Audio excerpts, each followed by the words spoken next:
Hello एमर्स, एक बार पुनः हम लोग आ गए हैं अपने अल्टरनेटिंग करंट वाले चैप्टर को 5वें लेक्चर के अंदर कन्वर्ट करने के लिए और अपने टॉपिक को आगे बढ़ाने के लिए। तो जैसा कि आप सभी लोग जानते हैं, हम लोग पढ़ रहे थे अल्टरनेटिंग करंट और पिछले क्लास में हम लोगों ने देख लिया था कि आरएल सर्किट का रेजिस्टेंस क्या होता है, कैसे डिफाइन किया जाता है। ठीक है, तो वहाँ पे हम लोगों ने देखा था कि हमारे सामने इम्पीडेंस नाम का एक रेजिस्टेंस आया था। ठीक है ना। आज क्या देखेंगे हम लोग? आरसी सर्किट देखेंगे। ठीक है ना, आरसी सर्किट। तो चलो फटाक से आरसी सर्किट देखेंगे। आरसी सर्किट यहाँ पे पहले ही स्लाइड में है हमारे पास आरसी सर्किट।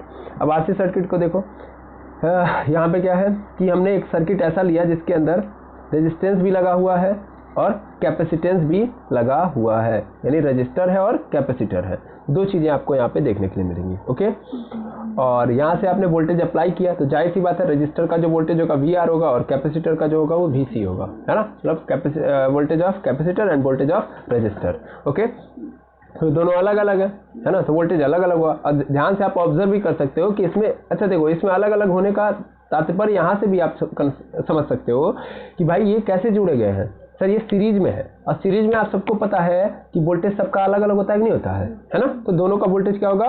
अलग अलग होगा। अब प्रश्न ये आता है कि इन दोनों का वोल्टेज अलग अलग है तो कौन आगे है कौन पीछे। मतलब ये ज़्यादा और कम से बात ही नहीं होगी अभी फिलहाल में। अभी तो बात इस पे चलेगी कि कौन कौन किस डायरेक्शन में है, या दोनों को मिला के टोटल वोल्टेज कितना है। तो भाई जाहिर सी बात है कि हमने तो ये पढ़ा है ना कि दोनों को अगर मैं मिलाऊंगा तो उतना ही वोल्टेज होगा जितना बैटरी का है। पिछले लेक्चर में भी हम लोगों ने देखा था भाई, हमको क्या मिला था? V = मिल गया था अंडर रूट में R का स्क्वायर प्लस XL का स्क्वायर। नहीं, यहाँ से नहीं था, ऐसे नहीं था। V = अंडर रूट में VR का स्क्वायर प्लस VL का स्क्वायर, यह था ना। यही मेरा रिजल्टेंट था और ये रिजल्टेंट जो था एक्चुअल में बैटरी का ही तो वोल्टेज था। ठीक है, तो वही चीज़ है यहाँ पे। ओके, ध्यान से देखेंगे तो वही चीज़ यहाँ पे भी है। यहाँ पे भी हमको रिजल्टेंट निकालना पड़ेगा, लेकिन अब सबसे पहले ये देखना पड़ेगा कि VR और VC किधर किधर होंगे, मतलब डायरेक्शन किधर किधर होगी। क्या वो सेम डायरेक्शन में होंगे या कोई आगे होगा कोई पीछे होगा। जैसा कि मुझे पता है कि VR हमेशा I के साथ चलता है ना। तो जो VR होगा मान लेता हूँ किस डायरेक्शन में है, इस डायरेक्शन में है। ओके, और VC की बात करूँ तो VC हमेशा क्या होता है? I से पीछे होता है, I से पीछे। तो मान लो अगर मैंने VR यहाँ पे लिख दिया तो जाहिर सी बात है I यहीं पे होगा, तो VC वाला किधर होगा? इससे पीछे होगा कि नहीं, है ना। I करंट उसमें क्या होता है? आगे होता है, और वोल्टेज क्या होता है? पीछे। तो यहाँ पे VC हो जाएगा, हाँ या ना। तो ये मेरा VC और ये मेरा VR। क्लियर है। अब यहाँ से क्या कर दो, मिला दो, तो मुझे पता चल जाएगा रिजल्टेंट कितना मिलेगा सर? VC का स्क्वायर और VR का स्क्वायर, ये क्या होगा? रिजल्टेंट। अच्छा, इसको रिजल्टेंट बोल रहे हो तो कैसे रिजल्टेंट बोला जा रहा है, समझ में आ रहा है? ये एक्चुअल में आप लोगों ने पढ़ा होगा किस में? वेक्टर में। ये वेक्टर का जो ट्राइंगल लॉ है, उस ट्राइंगल लॉ के भी आप करो कि दो वेक्टर हैं, अगर सपोज कर लो दो वेक्टर हैं, तो उन दो वेक्टर का जो रिजल्टेंट वेक्टर होगा वो इनको जोड़ने वाले, मतलब जो जोड़ने वाली साइड्स है उस पे होगा, है ना, वही वो होगा। तो ये मेरा रिजल्टेंट क्या मिल जाएगा आपको? ये रिजल्टेंट क्या है? ये रिजल्टेंट वोल्टेज है। अब आप कहोगे सर वोल्टेज तो क्या नहीं है, वोल्टेज तो स्केलर क्वांटिटी है। वोल्टेज तो वेक्टर क्वांटिटी है कि स्केलर क्वांटिटी है? स्केलर क्वांटिटी है। तो इसका सबसे प्रमुख कारण है कि फेजर डायग्राम है ना। फेजर डायग्राम में हमने पहले ही बोला था कि वेक्टर लॉ के बिहाफ पे काम होगा। जब फेजर डायग्राम की कहानी समझाई थी तभी बताया गया था कि एक्चुअल में क्या है कि यहाँ पे सब का सब वेक्टर के बिहाफ पे काम होगा। जितने भी काम हो रहे होंगे वो सब वेक्टर के हिसाब से चल रहे होंगे। मैंने पहले ही बोला था कि अगर कोई इधर है, मतलब करंट एक इधर है और एक नीचे करंट है ना, तो ये दोनों एक दूसरे को कैंसिल आउट कर देंगे। अगर सेम करंट है अपोजिट डायरेक्शन में तो क्या कर देंगे? कैंसिल आउट कर देंगे। यहाँ पे हम ये नहीं लेके बैठेंगे कि नहीं करंट तो दोनों ओर जाएगा, नहीं, ऐसा बिल्कुल नहीं करेंगे, है ना। फेजर डायग्राम के लिए, फेजर डायग्राम जब भी हम अप्लाई करेंगे तो उस केस में वेक्टर को यूज करेंगे। ओके, अभी तक पूरा खेल वेक्टर के बिहाफ पे चल रहा है। ओके, तो वही चीज यहाँ पे लिखी गई है, देखिए, हाँ या ना, VR और यहाँ पे VC, तो रिजल्टेंट ये हो जाएगा। बिल्कुल, चलो अब ध्यान से देख लो VR कितना होगा भाई। वोल्टेज तो हमको पता है, इंस्टेंटेनियस वोल्टेज कितना होता है? V = V0 sin omega t। ठीक है ना। VR निकालो तो VR = IR हो जाएगा और VC = क्या हो जाएगा? IXC कहाँ से आया, समझ में आ रहा ना सर? ये क्या है? ये एक्चुअल में कैपेसिटिव रेजिस्टेंस है ना। कैपेसिटिव रेजिस्टेंस है और हमको पता है कि वोल्टेज हमेशा रेजिस्टर और करंट के मल्टीप्लिकेशन के बराबर होता है। तो मैंने लिख दिया कि भैया जो कैपेसिटर का वोल्टेज है वो ये है VC है और जो रेजिस्टर का वोल्टेज है वो VR है। ओके, तो अगर मैं रिजल्टेंट वोल्टेज निकालूं तो क्या मिलेगा मुझे, V is equal to VR का स्क्वायर प्लस VC का स्क्वायर। VR की वैल्यू क्या हो जाएगी, IR हो जाएगी और VC की वैल्यू क्या हो जाएगी, IXC हो जाएगी। ठीक है, अब क्या करो, अब फटाक से आगे बढ़ा दो, कहानी को आगे बढ़ा दो। तो जाहिर सी बात है कि यहाँ से फिर से क्या निकल जाएगा, आई। जिसने पहला वाला लेक्चर देखा होगा उसको पूरा समझ में आ रहा होगा कि कैसे हो रहा है। आई बाहर निकल गया और XC की वैल्यू रखो, क्योंकि पहले ही लेक्चर में बता दिया गया XC इज इक्वल टू क्या होता है, omega C, XL is equal to क्या होता है, ओमेगा L होता है ना। तो बस यही चीज यहाँ पे हुई है। ओके, अब यहाँ पे कर लेंगे ओमेगा C का स्क्वायर, मिली यहाँ पे क्या हो जाएगा R square plus 1 omega C। यहाँ पे Z क्या है, वो इम्पिडेंस है किसका, RC सर्किट का। ध्यान से समझिएगा, ये क्या है, ये भी Z ही आया है ना, देखो ध्यान से। हाँ, यहाँ पे भी क्या है, Z ही आया है और ये भी क्या है, एक इम्पिडेंस है। तो इम्पिडेंस किसका है इस बार, RC सर्किट का। देखो इसके पहले Z आया था किसका, RL सर्किट का, है ना। और वो Z कितना था, तो वो Z था एक्चुअल में अंडर रूट में R स्क्वायर प्लस XL का स्क्वायर। यहाँ पे फिर Z आया, लेकिन ये किसका है, RC सर्किट का। देखो Z की वैल्यू बदल गई ना, R स्क्वायर और प्लस XC का स्क्वायर, है ना, XC का स्क्वायर, है ना, यहाँ पे स्क्वायर ही है। ओके, तो ये XC का स्क्वायर दिख रहा है। अब इस बात को अगर आप समझ गए तो अच्छी बात है। ठीक है, तो सेम कहानी पिछले जैसी है। ओके, तो मिल गया। अब इम्पीडेंस आपको समझना पड़ेगा कि अगर मैं किसकी बात करूंगा, अगर मैं XC क्या बोलते हैं RC की बोलूंगा तो R स्क्वायर प्लस XC का स्क्वायर इम्पीडेंस बनेगा अंडर रूट में, ठीक है ना। और अगर RL बोल दिया तो R स्क्वायर प्लस XL का स्क्वायर, ये मेरा इम्पीडेंस होगा। और अगेन हम फेज डिफरेंस निकालना चाहे तो निकाल सकते हैं, VC अपॉन VR कर सकते हैं। यहाँ से फिर से मुझे ये मिलेगा और फाई इज इक्वल टू क्या मिल जाएगा, ये मिल जाएगा, यानी phi is equal to tan inverse XC upon R।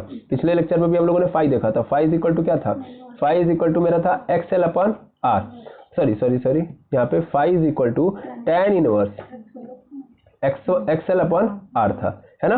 यहाँ पे क्या आ गया, फाई आया है tan inverse XC upon R। Okay, ठीक है ना। तो देखो सेम कहानियां चल रही हैं, कुछ भी इधर उधर नहीं है। ओके, यहाँ पे देखेंगे यही चीज यहाँ पे अगेन आपको दिखा दी गई है। ठीक है, कि यहाँ पे देखो ये VC था, ये VR था, तो इसके बीच में मैंने एंगल मान लिया फाई, तो इस केस में हमको पता चल गया। तो इससे मुझे रिजल्टेंट इम्पीडेंस भी पता चल जाएगा। ओके, कि उसकी डायरेक्शन किधर है। आई होप समझ में आ गया होगा। ठीक है, अब फिर अगेन क्वेश्चन है, तो क्वेश्चन हम बाद में देखेंगे। अगेन हम पहले एक और सर्किट निपटाएंगे तब। तो हमारे पास नेक्स्ट सर्किट क्या है, LCR सर्किट है। कौन सा सर्किट है, LCR सर्किट है, जिसमें क्या क्या करेंगे हम इस सर्किट के अंदर, क्या करेंगे भाई, इंडक्टर को रखेंगे, कैपेसिटर को रखेंगे और रजिस्टर को, तीनों को एक साथ ला के रख देंगे। ओके, तो जाहिर सी बात है तीनों सीरीज में, तीनों का वोल्टेज अलग अलग, अपनी दुविधा होनी चाहिए फास्ट, तीनों का वोल्टेज अलग अलग। ओके, अब वोल्टेज है कितना, instantaneous voltage V0 sine omega t। Okay, तो सबसे पहले हम सबका वोल्टेज डिफाइन करते हैं। वोल्टेज इज इक्वल टू क्या होता है, voltage is equal to multiplication of current and resistance. Okay, तो अगर मैं VR निकालूं तो VR is equal to IR, फिर VC is equal to IXC और VL is equal to IXL। ओके, तो हम ध्यान से देखें तो इस बार जो रिजल्टेंट वेक्टर होगा वो क्या होगा, इसके इक्वल होगा। अब ये क्या कर दिया सर आपने, ये कैसे आ गया, इसको देखिएगा। ठीक है ना, सबसे पहले अगेन फेज डायग्राम वाला खेल खेलिए। ठीक है ना, पहले तीनों को पकड़िए। मान लो ये R है, यहीं से सब हो जाएगा, ये R है ना, सॉरी R कह रहा हूँ मैं, VR है ना। तो VR जिधर होता है उधर I होता है, तो I यहाँ पे होगा।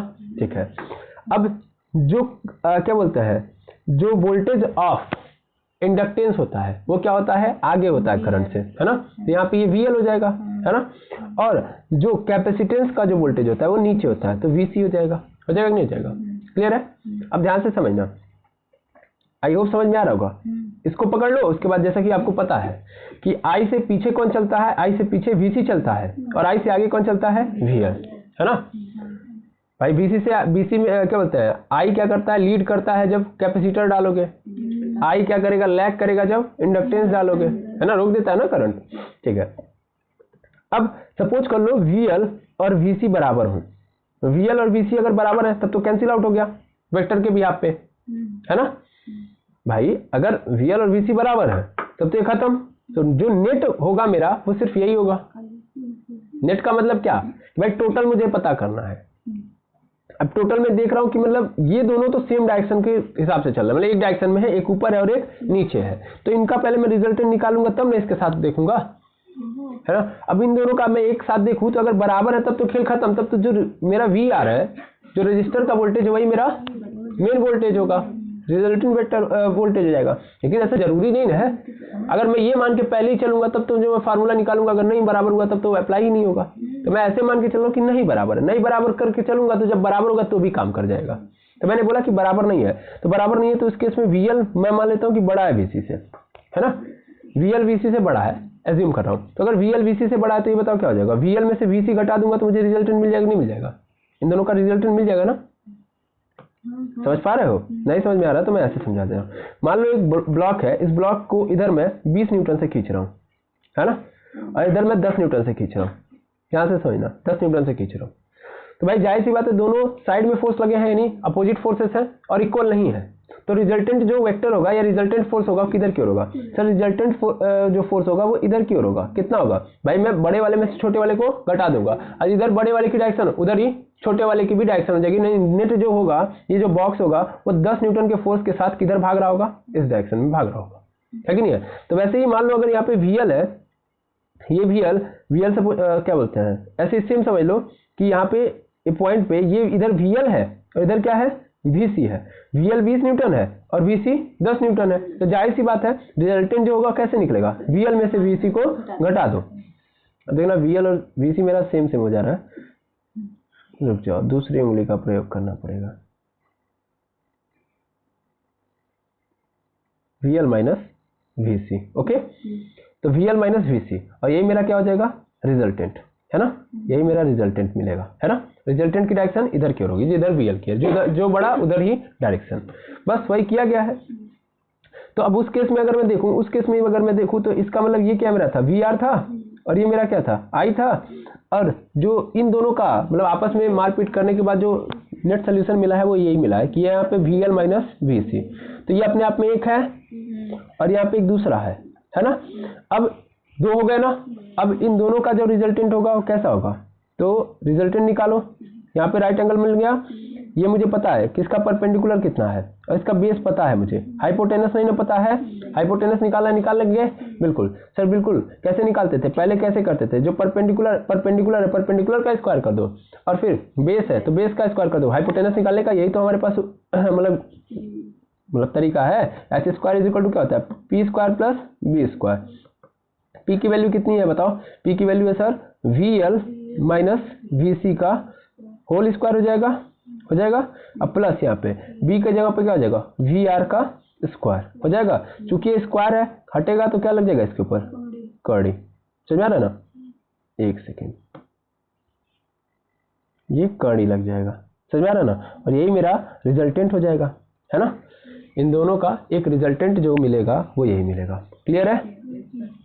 क्योंकि हमेशा हम किसका प्रयोग करते हैं, वेक्टर का। ये वेक्टर के अनुसार हो रहा है, दो वेक्टर्स को जोड़ रहे हैं तो उनका रिजल्टेंट वेक्टर क्या होगा, तो ये होगा।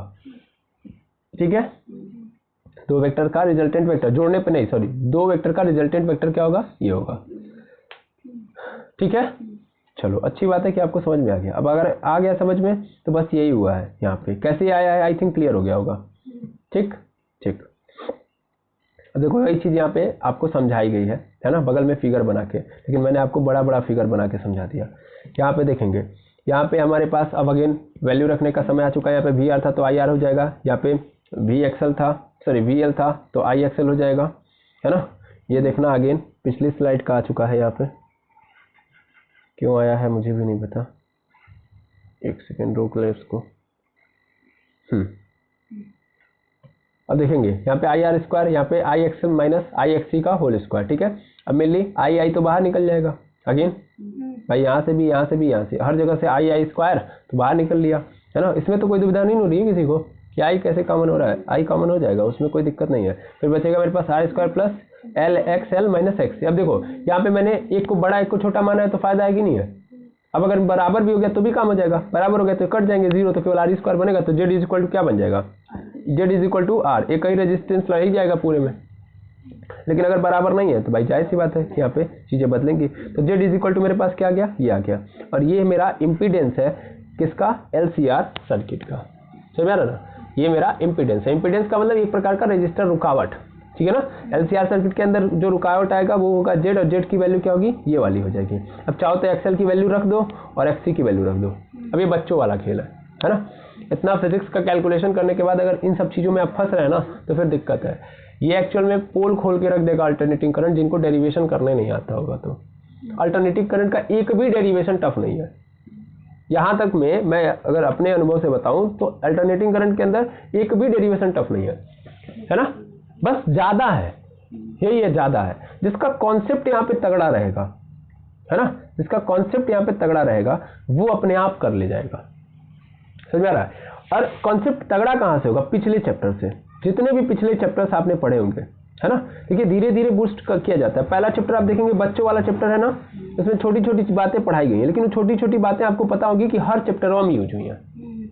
दूसरा चैप्टर आपने पोटेंशियल पढ़ा, पोटेंशियल डिफरेंस पढ़ा। तो जब जब आप एक चैप्टर खत्म कर रहे हो ना तो उसकी बातें दूसरे चैप्टर में आ रही है, दूसरे चैप्टर की बातें फिर तीसरे में आ रही हैं। अब समराइज होते जा रहा है, यानी तीसरे में जब जाओगे तो पहले और दूसरे दोनों की आएंगे। जब तीसरा पढ़ लोगे तो चौथे में जब पहुंचोगे तो पहले, दूसरे और तीसरे की बातें चौथे में आएंगी। तो एक्सटेंड होते जा रहा है। अल्टरनेटिंग करंट में जानते हैं क्या है, एक्चुअल में आपको मैं समझा दूं, इलेक्ट्रिसिटी का ये लास्ट चैप्टर है, ऐसे समझ लो। इलेक्ट्रिसिटी का क्या है, ये लास्ट चैप्टर है। अब इसका मतलब पूरी इलेक्ट्रिसिटी इसमें डाल दी गई है ना। अब पूरी इलेक्ट्रिसिटी डाली गई है तो जाहिर सी बात है टफ होगा। मैं ऐसे फटाक फटाक आर डाल दे रहा हूँ, फटाक फटाक से सी डाल रहा हूँ, क्योंकि मैं पढ़ा हूँ इलेक्ट्रिसिटी के अंदर, मैंने पढ़ा है रेजिस्टेंस कहाँ से आता है। ओम साहब ने नियम दिया था, मैं फटाक से V/I लिख दे रहा हूँ और मैं मान ले रहा हूँ कि यहाँ पे रेजिस्टेंस आएगा। क्यों मान ले रहा हूँ, क्योंकि मेरा कॉन्सेप्ट बिल्ड है वहाँ पे कि जब भी V और I होगा, ओम साहब ने बोला है कि वहाँ पे रेजिस्टेंस पैदा हो जाएगा। समझ आ रहा ना। तो ये वही चीज़ है, इन चीज़ों को नहीं हम समझेंगे तो फिर दिक्कत होगी। तो ये टफ नहीं है बट कन्फ्यूजन भरा है ना। अब यहाँ से हमको क्या करना है, यहाँ से निकालना है, तो भाई निकाल सकता हूँ, नहीं निकाल सकता, अगेन फाई निकालने में दिक्कत नहीं भाई, ये मेरे लिए एक ही है। यहाँ पे ये हो जाएगा, यहाँ से सॉल्व कर लो, सॉल्व करके आप फटाफट निकाल सकते हो। अब मुझे नहीं लगता है इसको बताने की जरूरत है, बस दिखा दूंगा तो भी आप कर लेंगे, है ना। कैसे आया है तो इसको देखने की भी जरूरत नहीं है, हम तो बताते भी नहीं, आप खुद कर लेते, है ना। तो LCR सर्किट खत्म हो गया, ठीक। तो इस तरीके से LCR सर्किट क्या हो गया, खत्म। अब एक कहानी नई पैदा होगी जिसका नाम है रेजोनेंस। क्या होगा, रेजोनेंस। अब रेजोनेंस क्या होता है इसको देखना बहुत जरूरी है ना। पहले मैं इसका लिखा हुआ जो मतलब है उसको हम देख लेते हैं। कह रहा है कि in LCR circuit when current becomes maximum and impedance becomes minimum then this condition is called resonance. मतलब रेजोनेंस क्या होता है, तो सबसे पहले समझिएगा रेजोनेंस का मतलब यहाँ पे केमिस्ट्री से नहीं लिया गया है ना। रेजोनेंस आपने केमिस्ट्री में भी पढ़ा है, अनुनाद, है ना। बेंजीन आपको पहला ऐसा स्ट्रक्चर मिला होगा जो रेजोनेंस दिखा रहा होगा, है ना। तो रेजोनेंस यानी अनुनाद, तो ये केमिस्ट्री से रिलेटेड नहीं है। यहाँ पे रेजोनेंस ये कह रहा है, अनुनाद ये कह रहा है कि वो कंडीशन ठीक है ना, जिसमें I मैक्सिमम हो जाए। मतलब मैंने LCR सर्किट लगाया, है ना। LCR सर्किट मतलब कोई सर्किट है, उसके अंदर क्या लगा हुआ है, उसके अंदर इंडक्टर भी लगा हुआ है, उसके अंदर कैपेसिटर भी लगा हुआ है, उसके अंदर रजिस्टर भी लगा हुआ है, ठीक है ना। और मैं कुछ ऐसा कर दूं, क्योंकि मुझे पता है कि वहाँ पे इंपीडेंस देखोगे तो ज़्यादा मिलेगा, रुकावट ज़्यादा मिलेगी, तो करंट बेचारा थोड़ा वैसे ही सकसका के चल रहा होगा, है ना। मैं चाह रहा हूँ कि फास्ट मतलब मैक्सिमम करंट में उसमें पा पाऊँ, मतलब मैक्सिमम करंट में उसमें प्रोवाइड करा पाऊँ, है ना। और जो उसकी रुकावट है उसको क्या कर पाऊँ, कम कर पाऊँ। कम मतलब खत्म नहीं कर सकते हम, है ना। तो मिनिमम करना चाह रहा हूँ मैं, और I को मैं मैक्सिमम बनाना चाहता हूँ। तो वो कंडीशन ही रेजोनेंस कहलाएगी, जिसमें I मैक्सिमम हो जाए और जो रुकावट है यानी इंपीडेंस है वो कम हो जाए। उसी कंडीशन को हम क्या बोलते हैं, रेजोनेंस बोलते हैं, ठीक है ना। आई थिंक समझ में आ गया होगा। ध्यान देना, अगेन LCR सर्किट है, उस LCR सर्किट के अंदर कुछ ऐसा मैंने कर दिया जिससे I मैक्सिमम हो गया और Z मिनिमम हो गया, तो उसी कंडीशन को हम लोग रेजोनेंस कहते हैं, ठीक है। अब कैसे ऐसा होगा कि भैया यहाँ पे रेजोनेंस मिनिमम हो जाए रेजोनेंस मिनिमम हो जाए और सर रेजोनेंस मिनिमम हो जाए और करंट क्या, रेजोनेंस कह रहा हूं मैं, इंपीडेंस मिनिमम हो जाए और करंट मैक्सिमम हो जाए। तो यार अभी देखो ना, अभी देखा हमने कि जेड इज इक्वल टू, हमने क्या देखा है कि आर स्क्वायर प्लस यहाँ पे हमारे पास आ रहा है एलसीआर का है ये, ठीक है ना, एक्सएल माइनस एक्ससी है कि नहीं है का होल स्क्वायर, समझ में आ रहा है। सपोज कर लो यहाँ से हमको 5 ओम का मिल रहा है। अच्छा एक चीज और समझा दूं मैं, ये जितना भी आया है ना, ये एक्सएल एक्ससी, इन सबका यूनिट देखोगे तो ओम ही है, क्योंकि सब रेजिस्टेंस है ना, सब रेजिस्टेंस है। तो जितने भी रेजिस्टेंस है इस दुनिया के अंदर उन सबका यूनिट क्या होगा, ओम ही होगा। तो एक्सएल का भी ओम है, एक्ससी का भी ओम है। एक बार पूछ लिया था एमसीक्यू के अंदर, तो बच्चे कंफ्यूज हो गए थे। क्यों कंफ्यूज हो गए थे, क्योंकि उन्हें पता था सिर्फ प्रतिरोध का मात्रक क्या होता है, ओम होता है। ठीक, तो चलिए इस बात को ध्यान में रखते हुए हम कहानी को आगे बढ़ाते हैं। अब ध्यान दीजिएगा, जैसा मैंने मान लिया कि यहाँ से 5 मिला है ना, यानी इस आर का मान क्या मिला है 5, तो 5 का स्क्वायर होगा। अच्छा यहाँ पे इन दोनों का मतलब मारी पीटा या जो भी घटाना उठाने के बाद आंसर जो मिला मुझे 3 मिला, घटा उठा के 3 मिल गया, तो 3 का स्क्वायर होगा, है ना। तो अंदर क्या मिल गया, एक काम करते हैं, कुछ ऐसा कर देते हैं जिससे फायदा हो जाए, ना आराम से जाए। यहाँ पे 4 हो गया, 4 का स्क्वायर, ठीक है ना, और यहाँ पे क्या मिला मुझे 3, तो 3 का स्क्वायर हो गया। ऐसे रखते हैं, वहां पे भी आ जाता है लेकिन चीजें चेंज होती, मतलब उसको डेसिमल मिलाने से कोई फायदा नहीं, है ना। अब देखो 4 का स्क्वायर करूंगा क्या आ जाएगा 16, और 3 का स्क्वायर 9, क्या मिल गया हमको अंडर रूट में 25, और 25 से क्या मिल गया मुझे 5, मिल गया कि नहीं मिल गया, मिल गया। ध्यान से देखो क्या मिला 5, यानी इंपीडेंस यहाँ से क्या निकल गया 5, ठीक। लेकिन अगर ऐसा हो गया होता कि भाई दोनों कट पीट के 0 हो गए होते, क्योंकि यहीं पे मैं चेंज कर सकता हूं। देखो अगेन मैं बता रहा हूं, मैं किसी एक को सिंगल को 0 नहीं कर सकता, लेकिन ऐसा हो गया कि ये दोनों आपस में क्या हो गए, बराबर हो जाए, है दोनों जिंदा है लेकिन ये दोनों आपस में बराबर है, बराबरी के हैं, तो दोनों एक दूसरे को मार के खत्म कर देंगे। तो यहाँ पे क्या हो जाएगा 0, यहाँ पे 0, तो ये 9 आएगा नहीं, 9 नहीं आएगा तो 4 का स्क्वायर, यानी सीधा सीधा जेड की वैल्यू क्या आ जाएगी 4। यही तो तरीका है, इंपीडेंस को हम कम कर सकते हैं, क्या इसके अलावा कोई तरीका है भाई। इंपीडेंस यही तो है, आर एक्स एल और सी पे डिपेंड कर रहा है। तो अगर हमें कोई कंडीशन पैदा करनी है तो बस वही कंडीशन है कि जिसमें हम एक्सएल को एक्ससी को बराबर कर सकते हैं, जहां पे मेरा ये जेड मिनिमम मिलेगा। नहीं तो जब जब ये जिंदा रहेंगे तब तक मेरा जेड ज्यादा मिलेगा। इनको अगर हटा दोगे तभी एक ऐसा कंडीशन बन सकता है जहाँ पे मिनिमम मिल सकता है, जेड मरेगा नहीं लेकिन मिनिमम हो जाएगा। यही एक तरीका है कि नहीं है, इसके अलावा कोई तरीका नहीं है। आई होप समझ में आ रहा होगा। तो इससे देखो क्या मिलेगा मुझे, जेड 4 मिल जाएगा, पहले कितना मिला था 5, कम हो गया कि नहीं हो गया। तो यही एकमात्र कंडीशन है, वही चीज लिखा गया है कि जब हम रेजोनेंस लेके जाएंगे तो एक्सएल बराबर एक्स हो जाएगा। जब एक्सएल बराबर एक्स हो गया तो बस अपना जो रेजोनेंस है यानी जो जेड है वो सिर्फ और सिर्फ आर के बराबर मिलेगा, है ना। अब यहाँ से कुछ तामझाम यहाँ से पैदा कर लेते हैं। मान लीजिए एक्सएल है तो उसको हम ओमेगा एल लिखते हैं, एक्ससी है तो यहाँ पे 1 ओमेगा सी लिख देंगे, है ना। इंटरचेंज कर देते हैं, ओमेगा को इधर भेज दिया, एलसी को इधर भेज दिया, तो ओमेगा स्क्वायर हो गया। Omega square is equal to क्या मिल गया हमको, अंडर रूट में 1/LC। और चूंकि ओमेगा की वैल्यू हमको पता है 2 पाई न्यू होता है, न्यू का मतलब फ्रीक्वेंसी, बता चुका हूं, एक बार और बता देता हूं। जैसे मुझे पता है frequency is equal to 1 time period होता है, ठीक है ना। फ्रीक्वेंसी ऐसे ही रहेगी, टाइम पीरियड को मैं लिखना चाहूँ तो थीटा अपन ओमेगा लिख सकता हूँ, ओमेगा को ऊपर कर देंगे तो एफ इज इक्वल टू क्या हो जाएगा ओमेगा अपन थीटा, थीटा का मतलब 2 पाई, है ना। एक साइकिल के अंदर मतलब फ्रीक्वेंसी क्या होती है, फ्रीक्वेंसी क्या होती है, एक सेकंड के अंदर कितने नंबर ऑफ वेव जा रहे हैं या कितनी नंबर ऑफ साइकिल कंप्लीट हो रही है ना। तो मेरी एक साइकिल के लिए जो एंगल क्रिएट होगा वो क्या होगा 2 पाई होगा, है ना। अब मैं क्या करूंगा, अब सीधा सीधा इसको इधर भेज दूंगा तो ओमेगा इज इक्वल टू क्या मिलेगा मुझे 2 पाई एफ। इसी एफ को न्यू से रिप्रेजेंट किया जा रहा है, भी बना के थोड़ा सा टेढ़ा कर देंगे तो हो जाएगा यही न्यू, ठीक है ना, गामा की तरह है ये। ओके, तो मिल गया मुझे 2 pi nu is equal to 1/√में c। अब पाई 2 पाई को भी इधर कर दो तो न्यू की वैल्यू क्या मिल गई मुझे, ये मिल गई। ओके, क्या मिल गई, n की वैल्यू सॉरी न्यू की वैल्यू मुझे मिल गई 1/2π√LC। अब ध्यान से देखो, अगर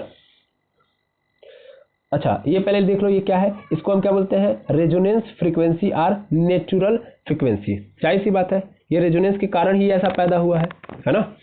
देखो अगर एक्सएल बराबर एक्ससी है तभी जाके मैं frequency is equal to 1/2π√LC लिख सकता हूं, है ना। तो इसका मतलब ये रेजोनेंस वाली फ्रीक्वेंसी है, इसका नाम रेजोनेंस वाली फ्रीक्वेंसी बोल दिया गया, समझ में आया ना। तो रेजोनेंस के अंदर जो फ्रीक्वेंसी आएगी उसका जो वैल्यू होगा क्या होगा 1/2 अंडर रूट में LC होगा। क्लियर है, हाँ या ना। ठीक, तो इस तरीके से हम लोगों ने रेजोनेंस का भी खेल खत्म कर दिया। ओके, अब देखो यही चीज यहाँ पे लिख के दिखा दी है जो मैं 1 घंटा पहले ही बता चुका हूँ, है ना। ओके, ठीक, तो जो जब भी रेजोनेंस आएगा तो जो क्या बोलते हैं इंडिपेंडेंस है, इम्पीडेंस जो होगा वो एक्चुअल में रेजिस्टिव सर्किट के रेजिस्टेंस के बराबर हो जाएगा, होगा।